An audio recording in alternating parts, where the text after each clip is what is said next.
Ayan mga katwis, magmumukbang ako ng buko. Tingnan nyo. Gagamit ako ng chopstick. Kasi pag gumagamit ako ng mga tinidor at kutsara, may issue. O edi gumamit ako ng chopstick para walang issue. Ay, hindi maintindihan kung anong gusto talaga ng ating amo. Sala sa lamig, sala sa init.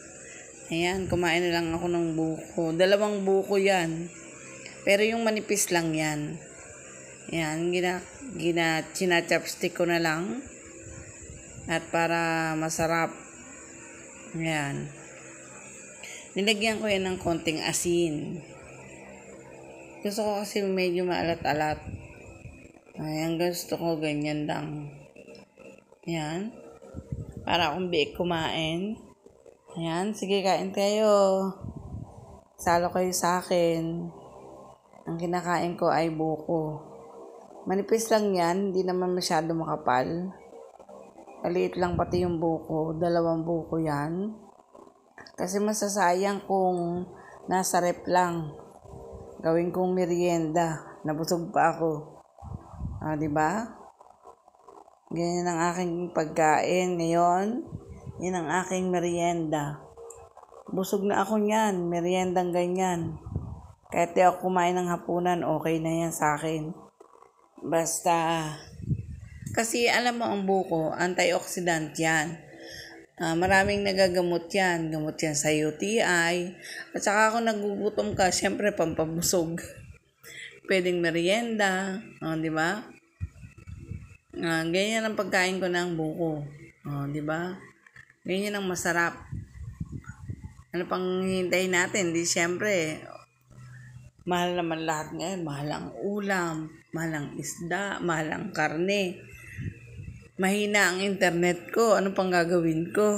Di kumain. Nakita ko sa reptong buko. Yan, kinain ko na nila. Ang ginamit ko, chopstick. Kasi baka magkaroon na naman ng issue. Kasi mayroon akong isang video. Marami na siyang views. May issue kasi meron daw kutsara tinidor. Meron bang ganun? Ano ba yan? Kutsara at tinidor hindi na ako gamit ang kutsara at tinidor. Chopstick na lang. Baka may issue din yan Sabihin, hindi naman yan sa atin. Pero alam ko naman gamitin, kaya yun na lang ginamit ko. Ay, medyo nakakatamad na talaga gumawa ng content. Minsan nakakainis. Kasi, gumagawa ka ng content, wala namang nanonood. Gawa ka ng gawa, nakakaduwa. No? Pati pagkain ng buko, ginawa ko na. Niluto ko ng lahat, pati lahat ng laman ng rep ko hindi pa natatapos ang issue. Kain na lang ng kain. Kasi pag nagluluto ka, minsan may nagkamali, may issue. Binubura ko na lang para wala ng tanong, nakakainis. Kaya ito, kumakain na lang ako ng kumakain ng buko. Hanggang sa maubos ko yan. Diba? Kayo gutom, ako busog. Busog buko nga lang. Pero alam niyo, maganda yan sa katawan.